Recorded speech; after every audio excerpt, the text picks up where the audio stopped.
Within each of us is a secret garden, a place where our true self exists. This quote by Natalie Rogers gifted me an idea for a unique way to evidence my personal understanding of the person-centered approach for APCCA's certificate course. If we do indeed have our own secret garden, a place where our true self exists, then what could help us to tend, nourish, and nurture our secret garden? This is something I pondered on for a while and eventually saw a flower pot garden appear in my mind's eye. A flower pot that acts as a growing container for the client's true self, the facilitator counselor's true self, nourished by the therapeutic relationship, all playing a vital role in nurturing and growing, in a space where deeper meaning and understanding emerges from the creative soil, enabling our clients and ourselves to thrive, to heal, to flourish. So my flower pot garden scene was set. I am delighted to unveil my hand-embroidered artwork to you now.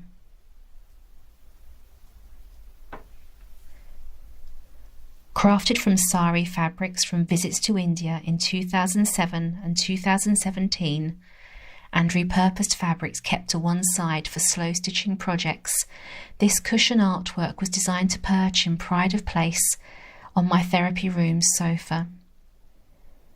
In this video, I will share how the individual elements of this piece of art serve to highlight the core conditions and aspects of the person-centered approach in creative arts, as well as sharing a little of the symbolism of the flowers. They are an important part of the story. Please allow me to introduce you to the dandelions. The rounded silvery puffs towards the top of the cushion depict 3 dandelion seed heads, also known as puffballs. Each dandelion represents one of the 3 core conditions present in person-centered creative arts: empathy, congruence, and unconditional positive regard. Hand-embroidered dandelion seeds are scattered on and around the dandelion puffballs, designed to highlight the essence of the person-centered core conditions. The wind gently helps to disperse the dandelion seeds on their journey around the metaphorical garden and beyond. When the dandelion seeds land, their clever design takes up root and they begin to grow in all their ethereal beauty. Just as I imagine the core conditions to scatter their seeds and take up root in all aspects of our life. Dandelions are said to be great healers of emotional and physical pain. The golden dandelion flowers represent illumination, radiance, positivity, the warmth and the power of the rising sun. The dandelion flower is said to offer the message, "I shed light upon that which is otherwise hidden." Believed to symbolize long-lasting happiness and joy, dandelions are also tough. They have an ability to survive the toughest conditions. As the golden dandelion flowers turn into puffballs full of seeds, they are much loved by children. In an old wives' tale, if you find a full dandelion puffball, blow off all of its seeds with one big puff of breath, and the dandelion flower will grant you a wish.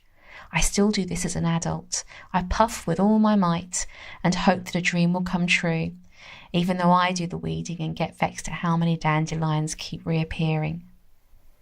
Each dandelion puffball needs us as creative arts facilitators and counsellors to embody the core conditions. Let's take a look at each dandelion puffball in turn. The dandelion puffball of empathy invites us to show people that we understand their emotions. It's an embodied felt sense, and we can learn the skill of empathic listening, total listening, to develop an empathic response. The dictionary definition of empathy says it's the ability to share someone else's feelings or experiences by imagining what it would be like to be in that person's situation. I particularly like the definition by Decati and Yoda, who divided empathy into emotional empathy and cognitive empathy. Emotional empathy is the capacity to share or become effectively aroused by others' emotional states, at least in valence and intensity.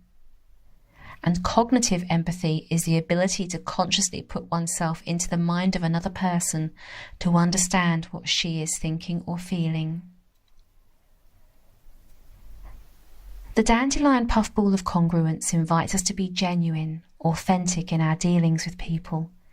This can be shown in simple ways, such as when our body language and facial expressions match what we say. Congruence doesn't wear a mask.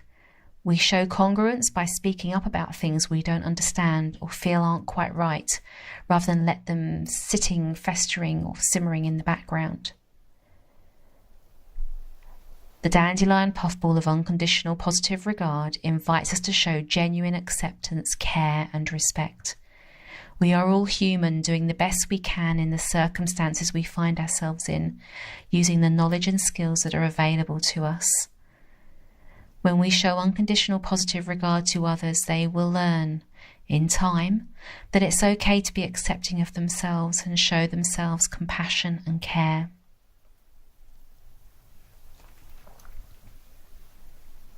Adding movement, shape and sustenance to the dandelion puffballs, we have silken dandelion leaves.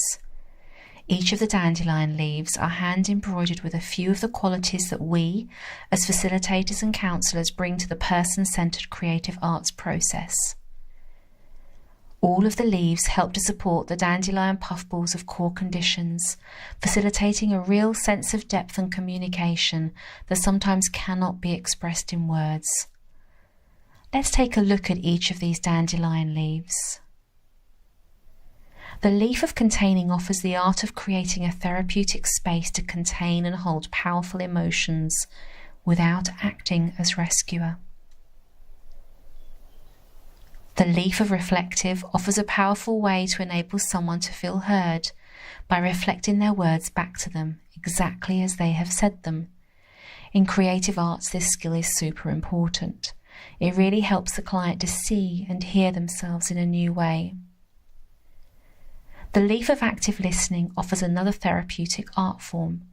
Active listening is about giving someone our fullest attention while also interacting at a deeper level. It incorporates active reflection, which is the skill of repeating back the client's exact words, and empathic responding, which is the skill of embodied responses mirroring theirs, or by leaning forward in interest, or by nodding or offering gentle murmurs of acknowledgement. The leaf of safe environment offers us something quite special. Haven't we all wished at some time in our lives to have a space where we can feel truly seen, truly heard? Creative arts facilitators and counsellors can help to create not only a physically safe environment, but also a psychologically safe environment, showing up with unconditional positive regard, empathy and congruence. It can be a little more difficult to offer a safe environment in an online environment, but this can be achieved with practice. The leaf of belief offers support to unconditional positive regard. We believe in the person sitting with us. It's a sense of unconditional worth, a true knowing that each individual can achieve self-actualization, of knowing there is good in everyone, that we all have potential. As a person-centred creative arts facilitator or counsellor embodying the core conditions, our clients come to know that they are heard, appreciated, valued, that we know they have it in them to reach their goals, to switch things around in their lives, to heal. The leaf of creative offers a way to explore. As creative arts facilitators and counsellors, we work with images in a therapeutic context. We have experienced how being creative can open up a whole new world. It can switch our critical left brain off for a while, giving the creative right brain space a chance to explore and play, enabling self-development. Creative also means, to me, things such as opportunities for working creatively, trying new creative tools, like working on iPads or on aquadoodle mats, play with neon chalk on garden paving slabs. The possibilities are endless and can encourage people to explore, to play, to open up. Not just us, not just clients, everyone.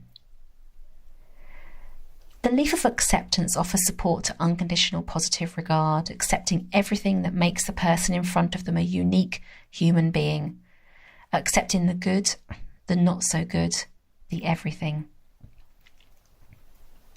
Feelings, stories, emotions. By accepting people as they are, we give them something very special. The possibility, the opportunity, the ability to learn how to accept themselves fully. The leaf of process in creative arts offers a non-directive, non-interpretive, empathic approach that empowers people to fulfill their potential. And it's about the therapeutic process itself, the therapeutic relationship, the image making, the facilitation, releasing emotions, old stories, uncovering layers of meaning, choosing which paper, which art making materials to use, which colours. Process, multifaceted, pure magic in motion.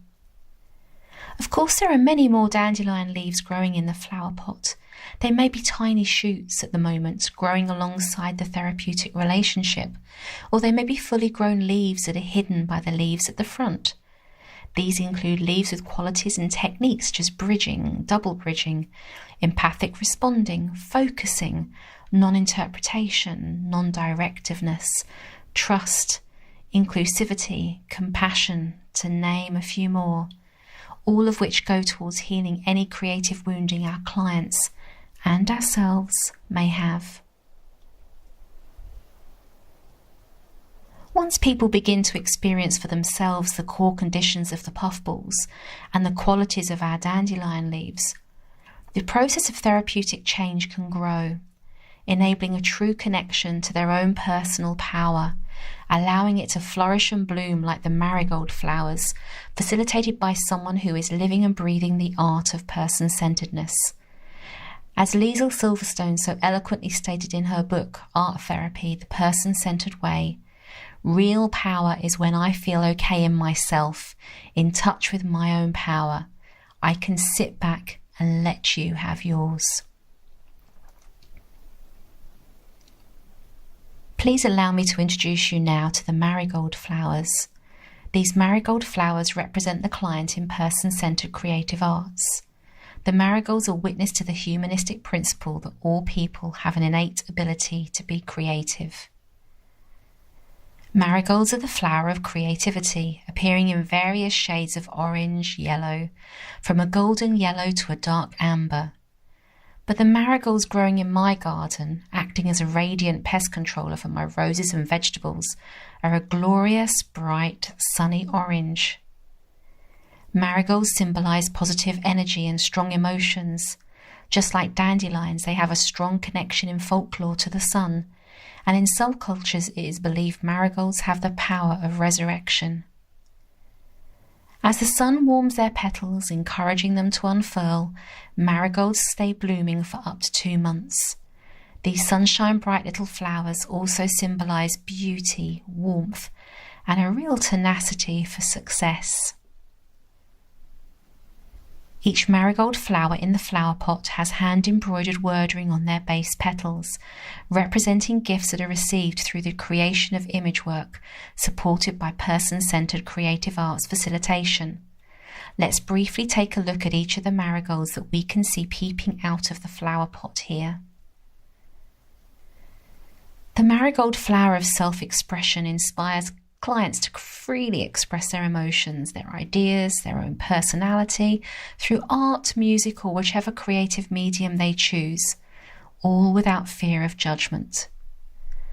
The marigold flower of healing inspires clients to work through situations and emotions with image work, with a creative arts facilitator or counsellor helping them to make meaning, taking part in the process of becoming well again, and also healing any creative woundedness.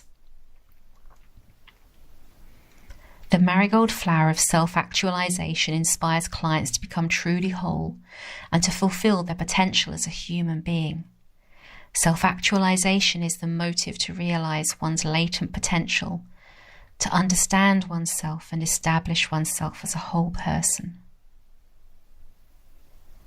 The marigold flower of insight inspires clients to develop a clear, deeper understanding or perception of what lies within the image. This may be a gentle, slow unfolding process, or they may experience aha moments where everything falls into place or becomes crystal clear very quickly. The marigold flower of openness inspires clients to be honest with themselves and also to be open to experience, to let their defenses drop in a psychologically safe, containing environment and witness what is unfolding in that moment, free of self-judgment and free of the fear of being judged. The marigold flower of creativity inspires clients to produce images that are unique and that have a unique meaning, but also by the act of creating their image, they are developing their creative muscle, which ripples out into all areas of their lives. The marigold flower of wholeness inspires clients to feel complete as they are, not divided or damaged. The marigold flower of self-acceptance inspires clients to embrace who they are, unique human beings with their own unique personality, abilities, skills, interests. Accepting themselves can often be helped, as with all the marigolds, by working with a person-centered creative arts facilitator or counsellor, who by modelling the core conditions gives the client the space, freedom and safety to see themselves through a pair of believing eyes, supported by feelings of unconditional positive regard.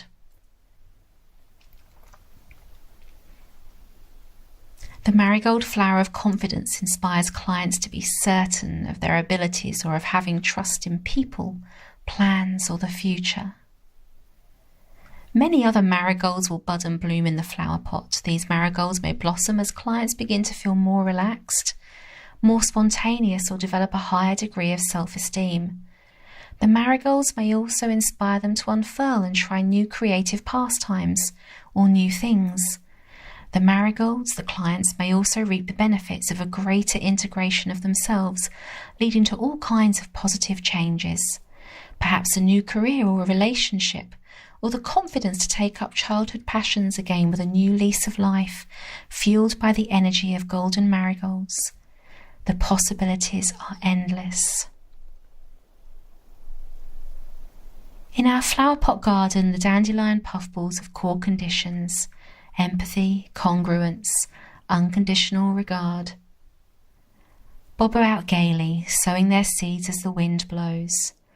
Just as in life, the core conditions are dancing, ever-changing, encouraging us to adapt, to learn, to grow, each and every moment of each day. I have felt this strongly for myself throughout the APCCA certificate course. Before I began, I had studied Carl Rogers' core conditions as part of my training. I had read Natalie Rogers' life work of creative connections from cover to cover a few times over. Natalie Rogers was the daughter of Carl Rogers. But had I truly known, had I truly ever experienced what the core conditions meant in real life? The simple answer is no. Through profound experiential learning, I've discovered that person-centered skills are not a robe we put on as a facilitator, a counsellor, a therapist. They are guiding principles for a way of life, a way of being that extends far beyond the walls of the therapy room. By learning and growing in the right conditions to nurture the core conditions within us, to truly experience them for ourselves, then and only then can we truly embrace the central belief that the person knows best and witness its true power. Carl Rogers said of Silverstone's person-centered creative arts course that it's based on a philosophy that empowers the person and helps make them more self-directed. It has not been an easy journey to learn the skills needed to facilitate a creative arts session or to discover what our own creative woundings are. I have found the group contracting process excruciatingly painful, as it was so outside of what I have grown to learn to expect from a training course. Yet it has also given me the gift of truly experiencing the power of person-centeredness through self-directed learning. It has opened my mind to what I can achieve, what we can achieve as a group and as a community. It has encouraged me to be even braver when opening up the box of self-awareness, in class, in triads, in client sessions, in supervision. It has been one of the most profound learning experiences of my lifetime, yet also one of the most difficult. As Michael Kahn said, to become a therapist is to take on the awesome responsibility for facing yourself. I have experienced for myself the power of non-directiveness, non-interpretation, of empathy, of congruence, of unconditional positive regard. It is not always a smooth path, but it is a very rewarding, healing one. Now I feel able to see the true beauty, the incredible possibilities and difficulties of working as a person-centered creative arts facilitator or counsellor. Cultivating person-centered creative arts skills appears to be a lifelong learning journey, and it's one that excites me. In Silverstone's book, Art Therapy, The Person-Centered Way, she talks of therapy as being a microcosm of society, and that by talking about, the client can stay in his or her left side of the brain and not connect with repressed material on the right side of the brain, the very material needed for integration. By introducing imaging made visible in art form and working with it in a person-centered mode, integration can occur. There is a link between the creative process and the person-centered approach, both for being accepting, unconditional, spontaneous modes. To bring the two together seems most apt as a means for self-awareness. For me to willingly create something different as part of my portfolio would have been unthinkable at the start of the certificate course. Too tangled up in my own fears of not being good enough, of wanting to fit in, too scared of being judged, of being found lacking. But my creative spark has been rekindled, and it seemed just the perfect opportunity to marry my love of slow stitching with learning, yet another passion of mine.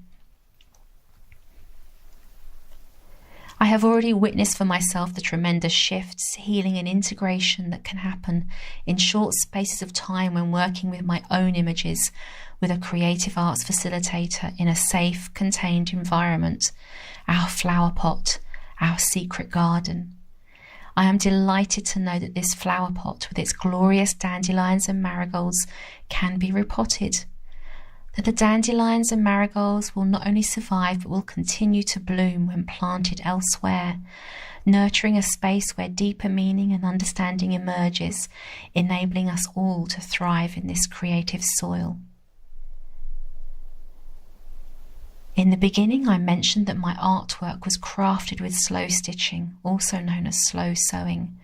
If you have perhaps not heard of slow stitching, please let me wrap up this video with sharing what slow stitching is. Slow stitching is a mindful approach to stitching.